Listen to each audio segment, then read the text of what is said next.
Hello. The mission story of April 5, 2025, is coming from Thailand. The title, From Unlucky to Loved. My name is Chhaina. I grew up hating the name of Jesus Christ. My family saw Christianity as dangerous, something to be avoided at all costs. But my real struggle wasn't just with a religion, it was with rejection. Everything changed when my grandfather died suddenly. I loved him deeply, but in my culture, if you spend too much time with someone and something bad happens, people believe you are to blame. Then my uncle died too. My family whispered that I was cursed. When my parents lost everything and had to leave for Thailand, they told me to stay behind. You should never have been born, one of my relatives said. I was 18 and completely alone. Then, an unexpected invitation changed everything. A friend asked me to come to guitar lessons at a Seventh-day Adventist church. I was torn. I hated Jesus, but I loved music. In the end, my love for the guitar won.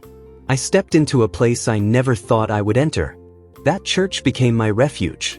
The pastor and his wife spoke of a Jesus I had never known. A Jesus who loved not only those who followed him, but even those who hated him. They said he loved me. I kept coming back. Soon, my heart began to change. The name I once despised became the name I couldn't stop thinking about. I gave my life to Jesus and was baptized. But as much as I loved my new faith, I still longed for something more. I wanted my family back. Every day I prayed, Jesus, bring my parents back to me. Let them love me again. But nothing changed.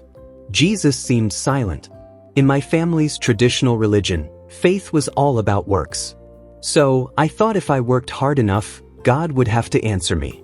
I joined a mission project, traveled to share Bibles, and gave everything I had to church work. But still, no answer. Frustrated, I cried out, I'm doing so much for you. Why aren't you doing anything for me? Then, after 5 years, the miracle happened. My parents, unable to renew their work visas, were forced to return to Cambodia. With no land or home, they had no choice but to stay with me. Suddenly, it didn't matter if I was unlucky, I was their only option. One Sabbath, I invited them to church. We don't have much, but there will be food there, I said. Hunger brought them in, but love kept them coming back. The Jesus they encountered in that church was different from the one they had feared all their lives. Their hearts softened, and after a year, something incredible happened. They were baptized. Jesus had done more than I ever asked. He didn't just bring my family back, he transformed their hearts. That was the moment I understood. He had never been silent. He had been working all along, not because of anything I had done, but because of who he is. Today, I no longer feel unlucky. I feel loved. I am studying theology Asia-Pacific International University in Thailand, preparing to serve the God who never abandoned me. The name I once hated is now the name that saved me.